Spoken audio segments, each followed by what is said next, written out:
السلام علیکم محترم ناظرین، آج بات کریں گے امام اعظم ابو حنیفہ رحمۃ اللہ علیہ کی فراست کا عجیب واقعہ۔ پیر ذوالفقار صاحب نے اپنی کتاب میں امام اعظم ابو حنیفہ رحمۃ اللہ علیہ کا ایک واقعہ لکھا ہے۔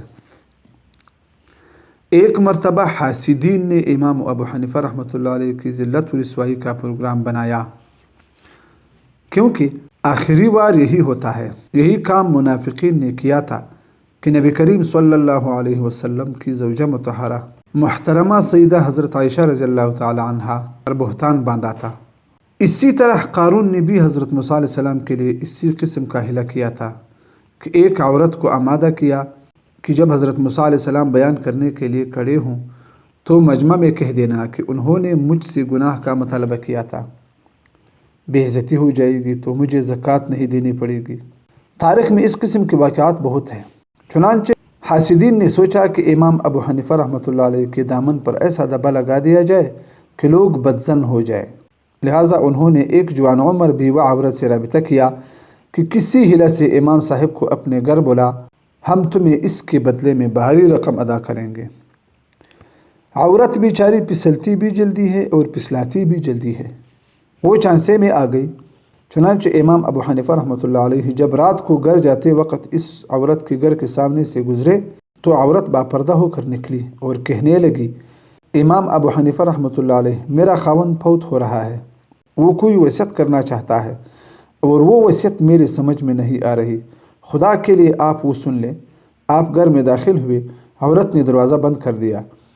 کمروں میں چھپے ہوئے حاسدین باہر آ گئے اور کہنے لگے، ابو حنیفہ، آپ رات کے وقت ایک علیحدہ مکان میں اکیلی نوجوان عورت کے پاس برے ارادے سے آئے ہیں۔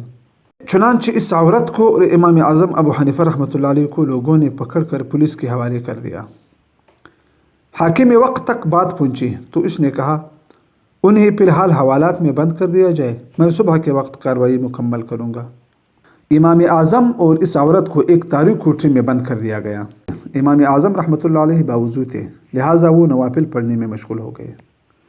جب کافی دیر گزر گئی تو اس عورت کو اپنی غلطی کا احساس ہوا کہ میں نے اتنے پاک دامن شخص پر بہتان لگایا ہے۔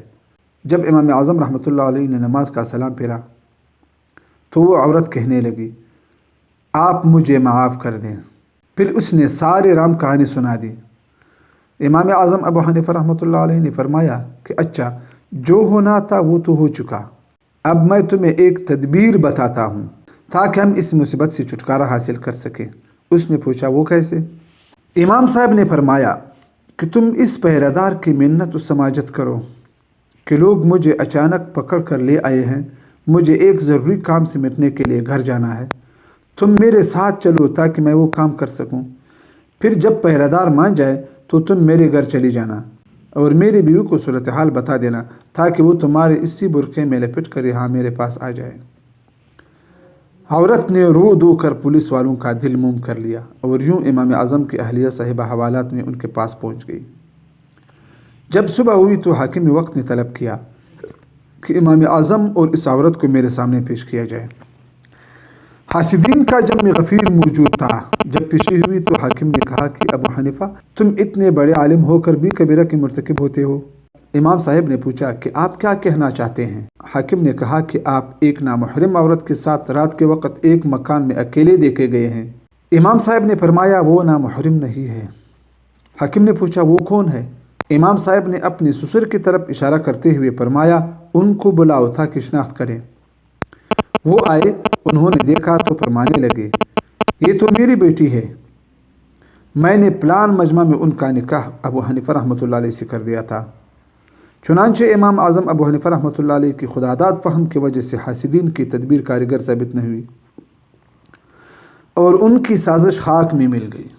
محترم ناظرین، جو لوگ اللہ والے بن جاتے ہیں، جو لوگ اللہ تعالیٰ کے نیک بندے ہوتے ہیں، جو لوگ سچے مسلمان اور اللہ تعالیٰ کے نیک بندے بن جاتے ہیں تو ان پر آزمائشات کی بارش ہوتی ہے، مگر اللہ تعالیٰ ان کو ہمیشہ کامیاب و کامران کرتے ہیں۔ اللہ تعالیٰ ہمیں اور آپ کو نیکی کرنے کی توفیق عطا فرمائے۔ اللہ تعالیٰ ہمیں اور آپ کو حسد کرنے سے بچائے۔ وآخر دعوانا ان الحمد للہ رب العالمین۔